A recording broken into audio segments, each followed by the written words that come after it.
pray that you would anoint me with the gift of preaching so that I could share the truth. I pray that we would all right now have open hearts, that the things that your Spirit is saying would land in our hearts. I pray for breakthrough tonight. I pray for the removal of hesitation. Do you want to receive that? I feel like the Lord wants to give it to us. Just the removing of hesitating. Whether you're hesitating to dive in deep with Jesus, or you're hesitating on something He's showing you, or a dream, or whatever. We pray, Lord, that we would have confidence tonight, that you would invest in us courage and the faith to run after you. Jesus, the fact is that your leadership has set us up well. So I pray tonight that you would anoint me to share it. In Jesus' name, amen. Did everybody get notes? All good? Okay. All right, we're going to jump right in. So with Jesus being the best leader, my first point is I can be free because he leads me. I think a lot of people believe that if they invite his leadership, they lose their freedom. But the truth of the matter is that you actually get freedom when he leads you. Because of his leadership, you will stay free.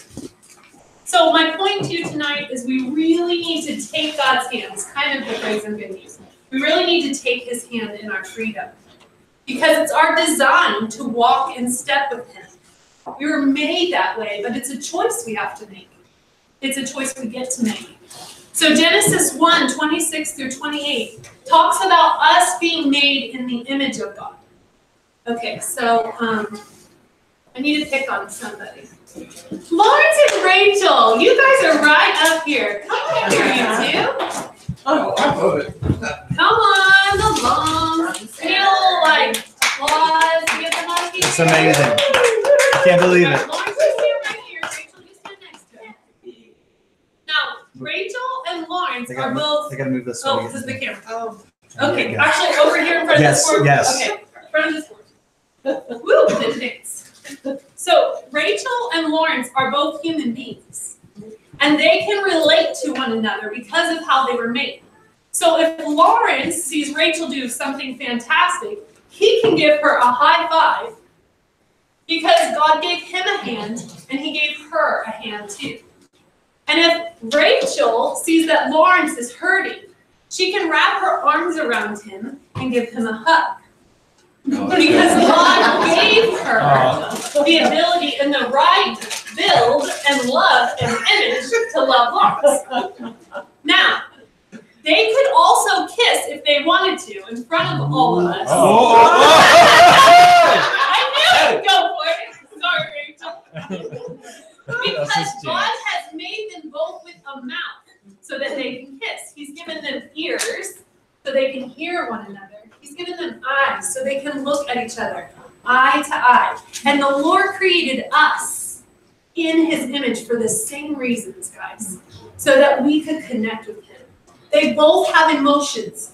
Wouldn't it be rough if Lawrence didn't have any emotions and Rachel did? It would be a difficult situation. Or what if Rachel wasn't able to feel and Lawrence was? Then they couldn't connect. What if they couldn't communicate? What if they couldn't talk to one another? Wouldn't that be rough? You guys were together. You were able to communicate. God made us in such a way that we could communicate with him so that we could connect with him. The purpose is connection. It's expression. It's just a prison to think about not being able to express yourself to another person. So let's give them 3 cheers and let them I got to kiss that. Mark that off the list for the week. So he made us in his image for relationship. Nate taught us last week that John's identity was completely wrapped up in his relationship with Jesus. He called himself the disciple that Jesus loved. That is how we should be. Our identity can be completely wrapped up in who we are in relationship to God. Hey, Emily, can you pull that door close? Thanks. Okay, the next thing we find out in Genesis 1 is that God blessed us. That means that he put his seal of love on us, his unconditional acceptance.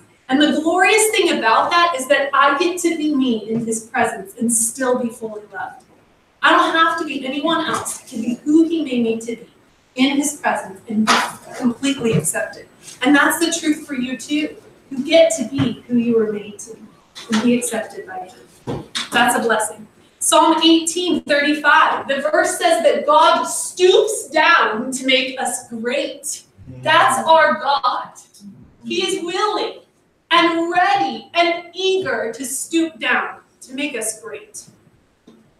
The other thing I want to talk about is freedom. Guys, just like a plant needs soil, it needs water, it needs sunlight, love needs freedom. Love does not exist if there isn't freedom. Because love and freedom go hand in hand. It's a choice that we make. The whole Old Testament proved humanity's need for God's help in our freedom. We all love to talk about the Israelites and how messed up they were and how forgetful they were. The truth of the matter is humanity finds out how much we need the Lord. So if you're not really sure, if you think you're doing a pretty good job the way things are at, read the Old Testament and find out that it didn't work. The old covenant didn't work. We needed more. It wasn't working to just do things to please God. It had to become an inward expression. It had to move inside of us. Okay, who thinks sin is a problem?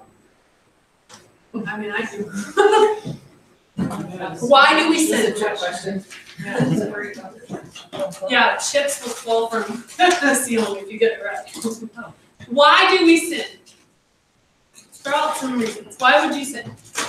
Okay, back up then. Think of a sin recently that you committed, or as a child, or whatever comes to your mind first. Why did you do it? Out of fear. Okay, what else? Temptation. Temptation. What? Rebellion. Rebellion. Not you, well. Wrong values. Wrong values, going after the wrong things. There's a lot of reasons why we sin. Sometimes we just don't know, or we don't ask what is the best way. What is the solution to sin? Okay, this is not a trick question. Who is the solution? Jesus. We made a mess with our sin, and Jesus cleaned it up. And we need to move on in a lot of ways, but we can never forget that. Because if we forget it, then we start to live in his character. We start to think we don't need him. But guys, he cleaned up our mess. I like to think of it as like muddy shoes. And the Father didn't want muddy shoes on his new carpet in the house. He wanted me in the house, but he didn't want my muddy shoes. So Jesus got down and he stooped to make me great. He cleaned up the mud from my shoes so I could come into the Father's house. It's big stuff. But the point is, Scripture teaches that he died for all, once and for all. That he has cleaned up our mess. It is just a matter of letting him apply it to us, of receiving it, which means you have to admit you need it. You have to admit that you need him, and then you get to invite him. So there's a story I've told many, many times. I'm going to sum it up. Caleb had a lunchbox. Another kid was new to school. He had a lunchbox. They were the same lunchbox. They all threw their lunchboxes down to the outside for a bit after lunch. When they go to pick them up, it's the first day of school. Caleb grabs the wrong lunchbox. It looks exactly like his. He doesn't know it's the wrong one. The other kid gets Caleb's lunchbox. Now the other kid happened to write his name on the tag inside the lunchbox, but we hadn't done that. So to sum up the story, the kid gets really upset. Caleb comes home and thinks, who stole my food out of my lunchbox? Because he had saved some food. He's like, Mom, someone stole my food out of my lunchbox. I'm like, oh, well, maybe you should write your name on it. So he takes a Sharpie and he writes Caleb McComas right across the front of that lunchbox so that no one would confuse it again. So then the kid sees that Caleb has written on his lunchbox. And he tells his mom that the kid has defaced his lunchbox at school. So then the principal pulls Caleb out of class. And he says, Caleb, I have an angry parent and an angry student who says that you've stolen a lunchbox and defaced it. And he's like, what are you talking about? I have my lunchbox. And he's like, well, could you go to your locker and get it? Because the mother says she wrote his name on the tag on the inside. Caleb's like, okay. So he goes and gets it. And sure enough, there's the boy's name right there on the tag. It becomes clear that it was just a mistake. You know, an innocent mistake. They had gotten switched. So the mother is pretty upset. And I get the opportunity to talk to her. And she does not want to extend grace. She is very upset. And so I told her, I said, isn't it funny? Both our boys are new. They're figuring things out. They had the same lunchbox. These things happen. She's like, it's not funny. It's very upsetting. So I buy her a gift card for $25 to Target. I say, go buy them 3 lunchboxes. Whatever will settle it, right? So later I'm talking to Caleb about it. And I say, Caleb, you need to make things right with this young man. You need to go and talk to him and just say, hey man, sorry about the confusion. I didn't mean to upset you. And he's like, no way. The dude got me called into the principal's office. I am not going to go talk to him. So I said the classic thing. Would you pray about it? And he said, no way. And I said, why not? He said, because God will tell me to go talk to the kid. It's one of my favorite stories to show that the leadership of Jesus is necessary for us to function well in our freedom. How many of you don't have praise for God have ever known that God might have a different opinion than what you're working on? God really wanted to hear it because he wanted to move forward with your plan. I've been there. We can be free, but in order to stay free, we really need to take God's hand. 2 Corinthians 3:17 says, now the Lord, the leader, is the Spirit. So the leader is the Spirit.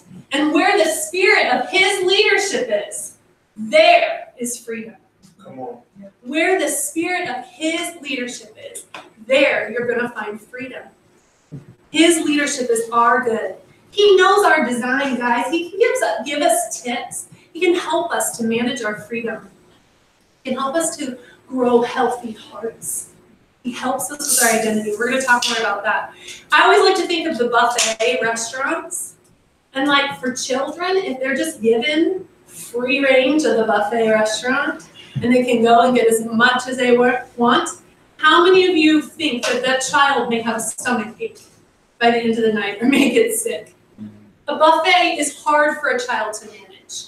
Our freedom is hard for us to manage. But we were designed to walk with God in the cool of the day, morning and night. His leadership helps us to manage it. So the issue of sin is solved, guys. It's solved in Jesus. Will you say yes to his leadership? That's the question. It will require you to make a no to all other forms of leadership in your life, including yourself. And I think that's the biggest and hardest no, is I'm not going to lead me anymore, not alone. I'm going to lead myself in partnership with Jesus Christ, in partnership with the Spirit. I want to yield to him. I want to work with him. I believe I can get to know his heart, and I can get better and better at this. Okay, number 2. Our yes to Jesus must be guarded and kept. It must be treated as precious. Our yes to Jesus, guys, is our superpower. All right? It is our access to heaven.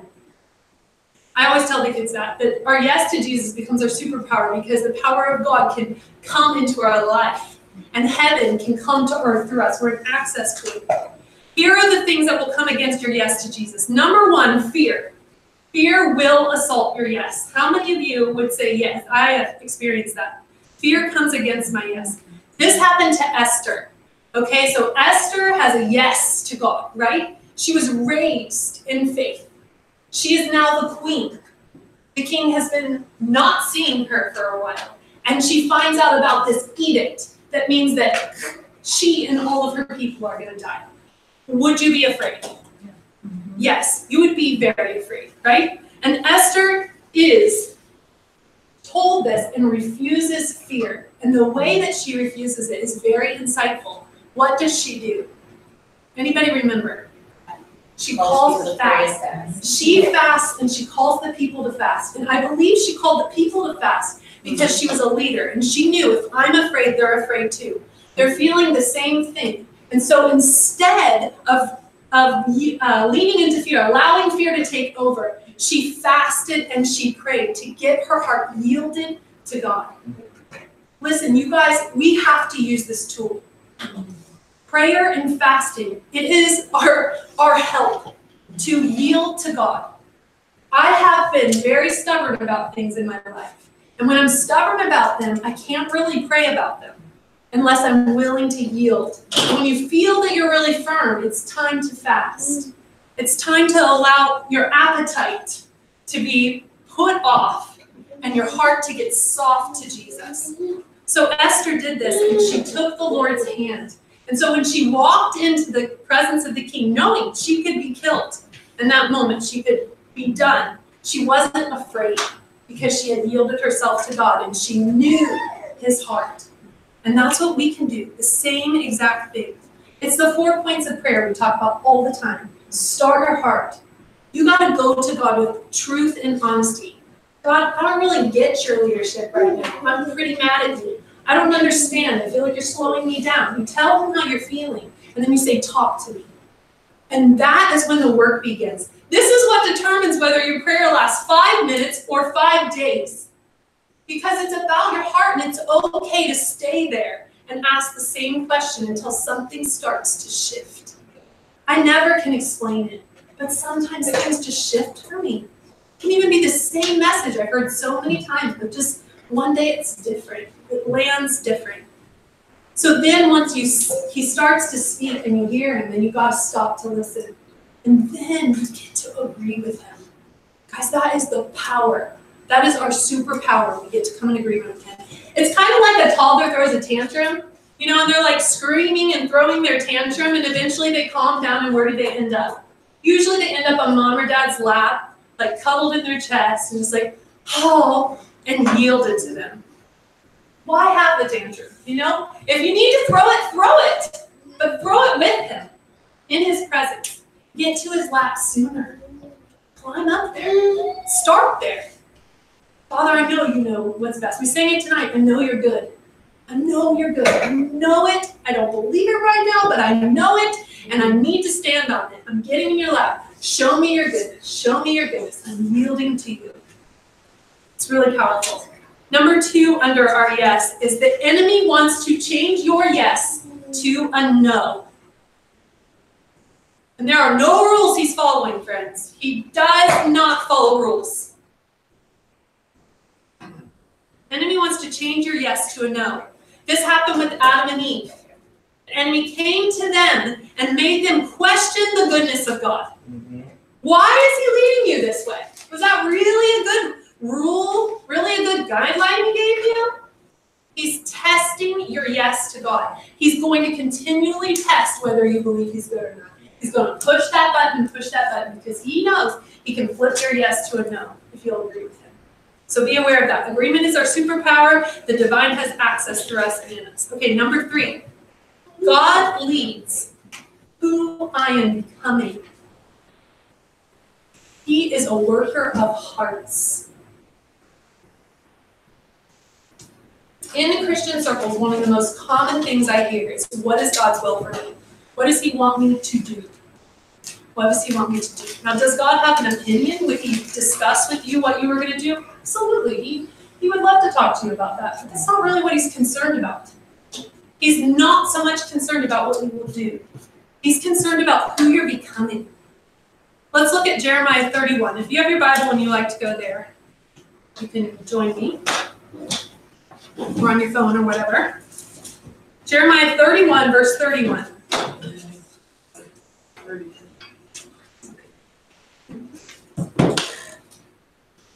Jeremiah 31, 31. The time is coming, declares the Lord, when I will make a new covenant with the house of Israel and with the house of Judah. It will not be like the covenant I made with their forefathers when I took them by the hand to lead them out of Egypt, because they broke my covenant, though I was a husband to them, declares the Lord. This is the new covenant I will make with the house of Israel after that time, declares the Lord. I will put my law in their minds and write it on their hearts. I will be their God, and they will be my people. Sounds romantic. No longer will a man teach his neighbor, or a man his brother, saying, know the Lord, because they will all know me, from the least of them to the greatest, declares the Lord. For I will forgive their wickedness and will remember their sins no more. Guys, we live in this day. We live in the day where God writes his law in our minds and on our hearts. So our relationship with the Lord has to come from the inside. It has to be an inside leadership, an inside work. You can't keep your heart from him and he leads you. You can't keep your mind from him and he leads you. It won't work. He's writing his law on our hearts and in our minds. This should encourage us. We don't need a long list of rules and to be worried about following them every day, because he's going to lead us from the inside. As long as we say yes to him, he will lead us. He leads really well. That's the encouraging news.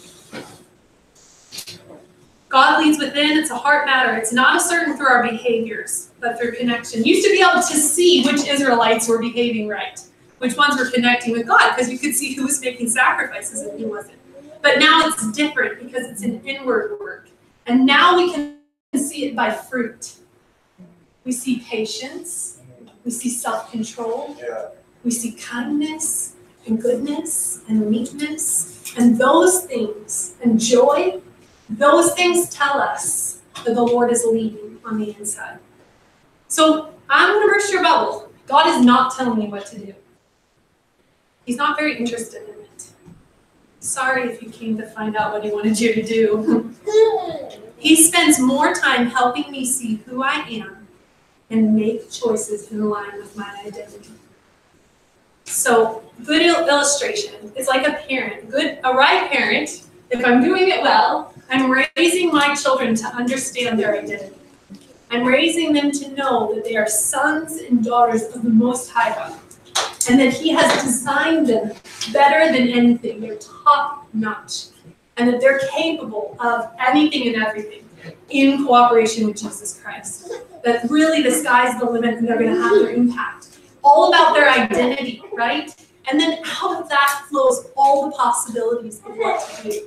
I don't tell my children who to marry someday. I don't tell them where to live. I don't tell them what to wear. I don't tell them how to behave, how to do things. That's not my job. I raise them to know who they are. And God is doing the same thing. He leads us by telling us who we are. He leads us with our identity. Is this making sense to you guys? Okay, good. Romans 12, verse 2. This is one of my favorites. You guys have all heard this verse, I'm pretty sure. It says, do not conform any longer. Oh, I'm going to back up. 12:1 and 2. Therefore, I urge you, brothers, in view of God's mercies, to offer your bodies as living sacrifices, holy and pleasing to God. This is your spiritual act of worship. Do not conform any longer to the pattern of this world, but be transformed by the renewing of your mind. Then you'll be able to test and approve what God's will is, his good, pleasing, and perfect will. So I'm going to walk through this scripture. Therefore, I urge you, brothers, in view of God's goodness. He said is the word there. It's mercy and love, like perfectly blended. God is good. This is where we start, and this is where we end. And in view of that, in view of how good he is, offer your bodies as living sacrifices. Take Jesus' hand. Give up control of your life and leadership of your life and invite him to take that role. It's so sweet, guys. It's such a partnership. You're going to find out you can trust yourself so much more when you're in partnership with Jesus. Holy, it says next. Offer your bodies as living sacrifices, holy. That means you're going to be set apart. So if you look around and you look strange, you're probably hitting the mark. You're going to be set apart to God. So you're offering yourself to live a different way, to live set apart. You're giving your life to him. And pleasing. The word literally means fun and enjoyable. So it's not just holy, which seems so solemn. It is very sober. But it's also fun and enjoyable. Setting ourselves apart, living sacrifices that are holy and fun. I love that combination. To God. This is your obvious response of worship. Remember, Jesus offered himself first. You're just returning that. It's an obvious response. It's just like when Lawrence leaned in for a kiss and Rachel just kissed him right back. It's the obvious response. Do not conform. This means warp yourself, distort your identity. To conform is to change who you are, to become something else. Any longer to the pattern of this world. I want to propose that the default leader of our life, if it's not Jesus, is the pattern of this world. Yes, ourselves, but we follow the pattern of our world. Okay, I need to grow up and become mature, and I need to get an education, and I need to get a job, and I need to provide, and I need to marry, and I need to have children, and I need to do this, and I need to retire, and I need to... The pattern, and don't distort yourself to fit the leadership of this world because of its patterns. But instead be transformed. And I automatically think of Transformers. They are powerful heroes, right? And they change into that. Be transformed. Come into your most powerful state, your hero ways in the Lord. Be transformed by the renewing of your mind. Think differently. Listen, when you spend time with Jesus, you will be influenced by him. He is so good, and he is very, very influential. The most influential being. And when you spend time with him, he's going to influence your mind and renew it. Then, once those things are in place, you're not conforming anymore, you're spending time with him, you're starting to reshape how you think, you're going to find out that God's will is good, not bad, is pleasing, not disappointing, and is perfect. The very best it could be. That's the truth. And I can only tell you that. And hopefully some people around you can testify to that so that it will build your faith. Psalm 37, 4-5 in the Passion Translation, it says, make God light and the pleasure of your life. Guys, doesn't say that he's going to give us a list of rules and lord over us and make our life miserable and sullen and a drag and a career and all that. It says make God the utmost delight. What scripture is it? 37, 4-5. This one's the Passion Translation. Make God the utmost delight and pleasure of your life. So God is my number one right now. And he will provide for you what you desire the most. So now God is my one thing. And he's saying, if I'm your one thing, man, I'm going to give it to you. You're going to have all of me. If you want me to be your one thing, I'm there. I'm going to do it. I'm going to be there. Give God the right to direct your life, verse 5. And as you trust him along the way, you'll find he pulled it off perfect. Trust him along the way. You'll find he pulled it off perfectly. Isaiah 55, 8-9, we talk about this all the time. God's higher thoughts and his higher ways. His thoughts are not like our thoughts. His ways are not like our ways. They're higher. They're higher than our ways. It's not just A or B when you're making a decision. I was talking to Rachel about this earlier. We were talking about this. It could be C or D. Or how about Y or Z? Maybe it's A through F. God's ways are different. We are very limited in our thinking. We think there's only 2 options. I'm trapped. But with the Lord's higher thoughts and ways, guys, the sky becomes the limit. And he shows us creativity. He shows us solutions. He helps us with answers. We only have to ask. And he will do it. He will show us. God mostly talks to us about our identity, guys. I'm telling you, I'm only speaking. So since I was 11, since I was 19, I've been able to actually recognize him speaking to me. He always was, but I started recognizing it at 19. So I'm 35 now, do the math, 16 years. Okay, so 16 years, is that right? Yes. Close enough. 16 years, the Lord mostly talks to me about my identity. He wants to tell me who I am, and he has to tell me a lot. And he loves to tell me who I am. And that has guided my life. It's just kind of like everything I do flows out of that, because I understand who I am, so then I put myself in the right positions. You know?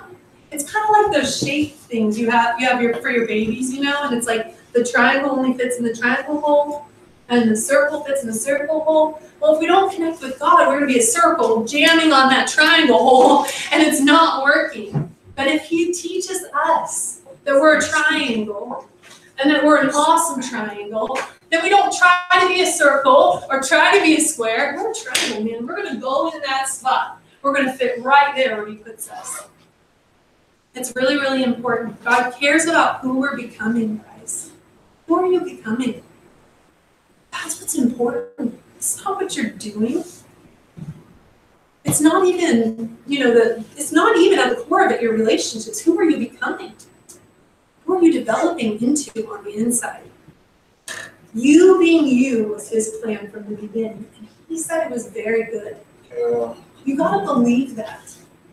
We talk about God being good. When he made you, he said you were very good. He meant it.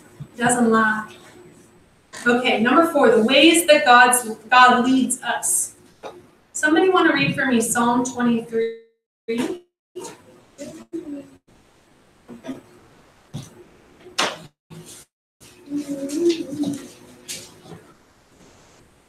Just the whole thing.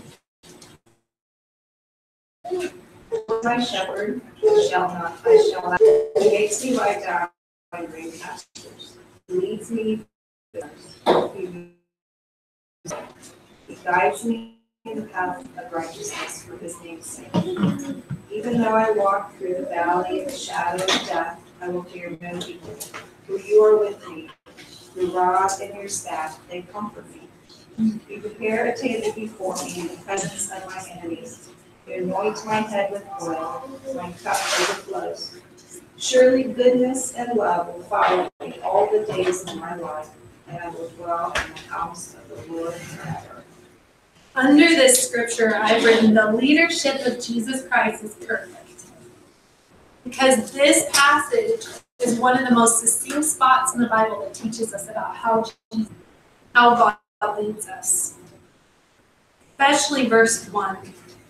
When the Lord is my shepherd, when he's leading you, when I have his hand in my freedom, I'm going to lack nothing. It's a big faith jump for us, but we really just need him in cooperation with us. Listen, he makes me lie down in green pastures. Does that sound nice? Y'all work hard? Anybody tired in here? How sweet green pastures. Where there's plenty of provision for you, and you get to lie down and rest. You don't have to be afraid. You don't have to be vigilant. Andy's on screen. He leads me beside quiet waters. That's the leadership of Jesus, guys. He takes us to quiet waters, places of reflection. He helps us to see and to learn to pray. He helps us to see his heart. He restores my soul. Okay, that's third on the list. It's pretty important to the Lord to restore our soul, help us with our emotions, help us to be healed and whole. He guides me in paths of righteousness. Guys, the leadership will take you in paths of righteousness. Right living, right doing, good pursuits. That's where he takes us, for his name's sake. Even though I walk through the valley of the shadow of death, even if I, so he's taking me all these places, but even if I walk through the valley of the shadow of death, I will fear no evil, for he is with me. His rod and his staff, they comfort me. Guys, you can't, it's not easy. Some people will say, can you lose your salvation? So that is the silliest term. You can't just lose it. It's not like your keys or your cell phone. Like forever won't lose it. You would have to give it up. You would have to say, I don't want your leadership, Jesus. You would have to walk away. And so even if I walk in a foolish place, even if sin's consequences leads me through a dark spot, he is still with me. His rod and his staff, which is his discipline and his tender touch, are with me. So I'm going to make it. I have hope. My daughters have this one in the room. I'll fear no evil, for you are with me. He prepares a table for us in the presence of our enemies so that we can eat. When you eat, you have to relax somewhat to eat.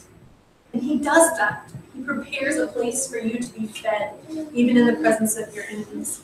He anoints your head with oil, the oil would protect their skin. Your cup overflows, you have plenty to drink, and goodness and love follow you. They chase you down. Try to outrun them. Try to outrun them when Jesus is your leader. Isn't going to happen. So there's a lot of fear being removed if you read this passage. You can remove fear. Because if you miss love and goodness, well, guess what? They're going to run up behind you like a dog and jump on your back. They're going to chase you down and catch up to you.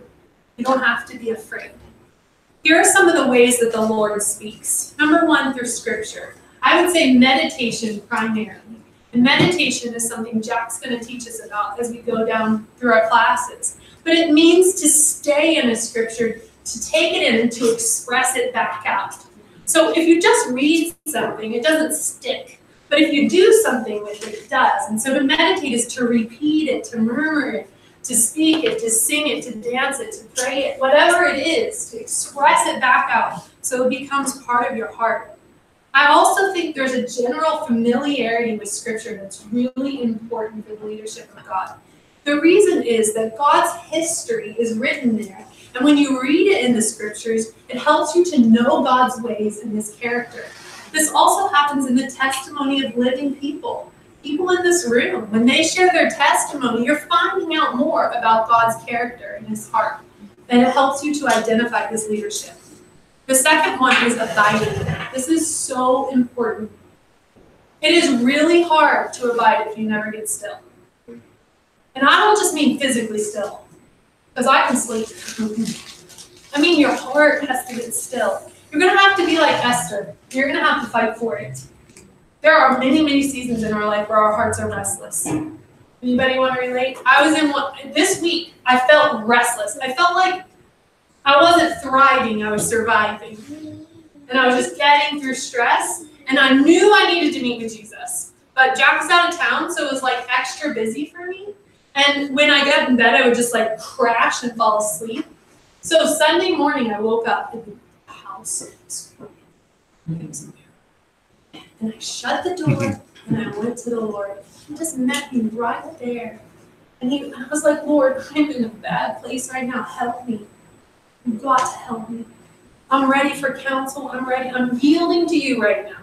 And I had to kind of give up my fears, lay them down, remember He's good, remember He has my best interest in mind, and yield to Him. And boy, did He ever speak to me. I had such an encounter with the Lord that morning, and He used people in my life. He gave me a word. It was actually like an open vision. I heard something and I felt something. And then He told me 4 names of people to contact and to ask them to pray about it. And it was crazy because one of them had woke up that morning with a dream about me and was already at that very moment on her knees praying for me. The other one had gotten the exact same word 10 days before. The exact same word. And then the other 2 one of them had already had a vision that was very, very similar. And the other one gave me a picture of a wheel, that God's a wheel. And it has spoken to me about what it means, what my vision meant. It was about tracks clicking in place. This is the leadership of Jesus, the sweetness of who He is. But if I don't stop and connect with Him, I'm going to miss that. And I'm going to keep moving in my own strength. And I just don't like it. I get stuck in it sometimes. So abiding, personal conversation, encounter with God. Conversation involves questions. You need to ask God questions. Do not buy this old malarkey that God is so holy that we can't ask Him a question. Okay, that He, what the nerve of us to go and ask Him to help us with a specific problem. He is a good Father, and He wants to help us. So ask Him questions. Before you go to someone else and ask, have you asked Jesus? Have you asked the Lord? Get His heart. Start there, and then go to others beyond that. Okay, visions, dreams, and worship. Those are just 3 I thought of under abiding. Visions, God will speak to you through visions. He'll give you dreams at night. And the more you take note of your dreams, the more dreams you're going to have. And during worship, when I'm praising, when I'm worshiping and pouring out my heart, God speaks to me and leads me. It's one of my favorite places because I'm usually so tender that I kind of get led easier in that place. You guys can worship on your own at home when you're not yielding. That's another tool like fasting. Okay, Prophecy is another way God leads us. He will speak through other people. He will do it. And he will also speak within a corporate message. He'll speak something to everyone, and that will also stir. And then he uses a lot of confirmation. Aren't you glad? Yeah. He uses confirmation. You know, one of the lies I was believing was that God didn't see me this weekend. And I know he sees me. You guys know I teach that. I thought he didn't see me this weekend. Like I just, well, it was Thursday, Friday, Saturday. And so Sunday morning when my friend said, interceding for me, you know I cried. You know I felt it in my heart. He sees me. He woke someone else up who doesn't live anywhere near me, who I haven't talked to in months, and stirred her to pray for me, to have a dream and to intercede for me. He sees you guys. And when he uses prophecy like that, man, your faith is just like, whoo, it just rises, right? The last one is prayer and fasting. Prayer and fasting are about adjusting our appetites. And if you think you're done, you're not. You're going to do this and do this and do this and do this. We were talking today at staff. We never graduate from the first commandment. We never graduate from love the Lord your God with all your heart, soul, mind, and strength. We grow in it, but then we need more. And we grow in it, and then we need more. And so that's why we have new debts, because we all are increasing. We all are increasing. And we can increase wherever we're at, and we can relate because we're all increasing. It's about yielding and getting in agreement. That's what prayer and fasting is about. It's not just finding out what he thinks. That's the very basics of prayer, conversation with the Lord. The last thing in this category I want to say is I want you to notice what is not on this list. What is not on the list of ways that God leads us. He does not lead us with trials. He does not lead us with sickness. He does not lead us with suffering. He does not lead us with demonic. He does not lead us with storms and wars. These things happen, and he leads us through them, but he does not lead us into them. I don't see it in Psalm 23. I don't see it. Even though I walk through the valley of the shadow of death, I will fear no evil because he's with me. He does not lead me. He doesn't need evil to lead us. He doesn't need wickedness. And we blame him because we don't understand, and because it goes back to forgetting who cleaned up our mess. It goes back to forgetting that we are inclined to be messy, and that sin has consequences, and it's still being meted out on this earth.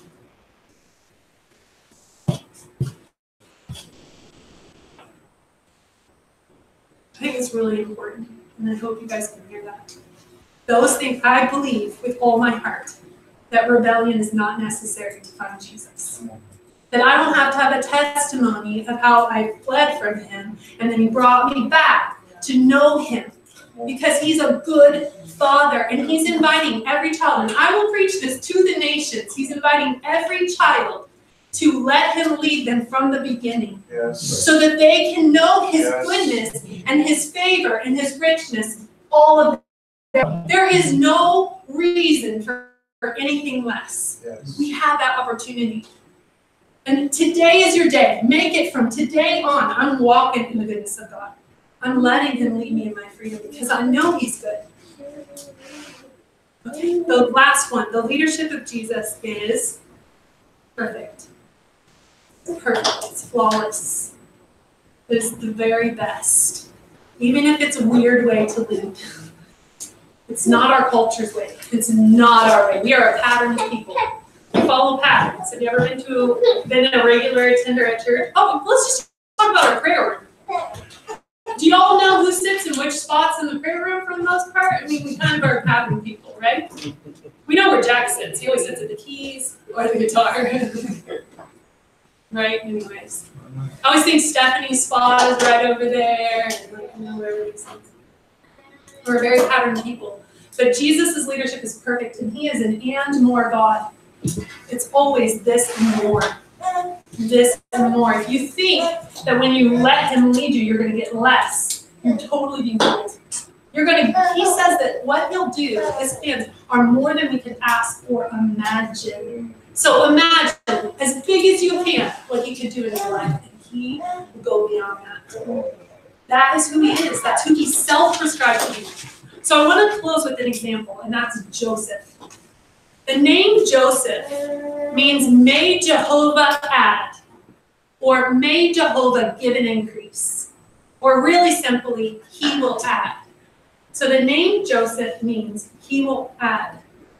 The story of Joseph spans Genesis 37 all the way to 50. So we are not going to read it tonight. It is long and good. It's one of my favorite stories. Joseph is the favored son of his father, and he accepted that identity. It was his identity. He knew who he was, and he took it to heart. And he always believed it. And he was hated for it, and he was loved for it. All those things were true for Joseph. But Joseph had lots of opportunities to let fear motivate him. And to take back the leadership of his life, to be angry, to be bitter, to be a victim, to decide that he was a victim of all that happened to him. He had so many opportunities to do that. When he could have had pity on himself, he could see the world as his enemy and take back control. I'm gonna leave my life, this isn't going well, I gotta take charge. However, as far as the story reads in Genesis, it seems like he never did this. It seems like he never did it. Instead, he always chose to be Joseph, the favored son of his father. No matter what situation he was in, whatever situation came along, he chose to be the favored son. And this is a picture for us. You are God's favorite son. You are God's favorite daughter. That's who you are. And no matter what life deals you, no matter what comes along, you get to choose to be that in that moment. You get to choose to let that be who you are and let it affect you. And Joseph, God added to him all the time. He added to him all the time. I mean, Joseph rose to the top in every situation, right? He gets thrown in a pit. He gets sold into slavery. What happens? The master loves him, right? He ends up in charge of his whole household. The favor in his life was so appealing to the master's wife that she went after him. And she wanted to have an affair with him. And then she framed him and he gets thrown in prison. What happens in prison? Joseph again is God's favorite. He's his father's favorite son. He remembers his identity. And once again, he becomes a leader. In prison, he meets key people. Talk about favor. He interprets dreams. God helps him with that. And he always gave God the glory for that. And he interprets dreams. And then he still gets forgotten. The guy's dream is right. He's with the king. And he forgets him again for 2 years. But then he's remembered. And he comes before the king. And what does he rise to ultimately? The second most powerful man in the world. Because he knew who he was. He is the favored son of his father. And that is what Jesus will tell you again and again. It's the lesson. It's his leadership summed up. You are my favorite one. He will say it to you. He will teach it to you again and again. Joseph knew that who he was didn't change no matter what happened to him. And we have the same opportunity. God wants to lead our lives this way, reminding us who we are, no matter what hatred comes against us, no matter what sin, sickness, injustice, or fear wants to make us. We are the favored son and daughter of God. He will keep calling us by our name, which is our identity. And when we take his hand, that's our yes, guys, we have this hope that we will end up where he's leading us. We will end up there. Even if we trip a bit, even if we take a little trek into the valley of the shadow of death, we will end up where he's leading us as long as we take his hand and we keep hearing our name. The verse that I felt like summed this up is Colossians 1:27, which says, Christ in me is the hope of glory. And that is what you need to cling to. Colossians 1:27, Christ in me, the hope of glory. So Lord, I thank you for this lesson about our leadership, and I realize that it only scratches the surface.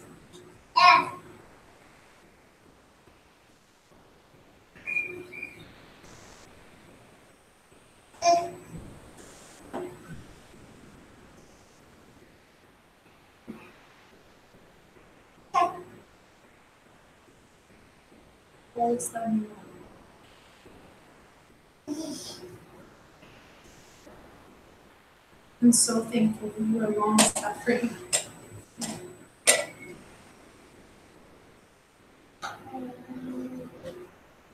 Just hear the Lord say He's believing for you. He's believing in you. He's hoping for you. His hope is in you. He believes it and knows it. He's enduring. He's enduring all things for you. You can trust Him. I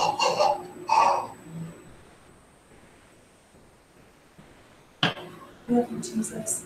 You know, it says in the Word that the kingdom of heaven is like a man who finds treasure and hides it in the field. He sells everything he has and buys that field. And that's kind of the story of my life. Found treasure in Jesus when I was young, and I sold out for it. And it has been the best decision that I've made. I can remember my sister here, Casey, when I was in high school, I would spend most of my time praying and being with the Lord. I loved His presence. I still do. And she used to think that I was weird. And she would be like, why are you doing that? No one, you know, like, what's the point? But now my sister knows Jesus intimately and passionately, and she is leading in many ways, in many parts of her life, a charge to go after God's heart and to let Him tell us who we are. And she gets it now, and she says, I don't think you were so crazy anymore. Now she's doing the same thing. When she gets a break from her kids, what is she doing? She's spending time in His heart, right? It's so awesome, guys. Do it now. Go after Him. All right? We good? Y'all very quiet. You guys can go get your kids now if you want. Does anyone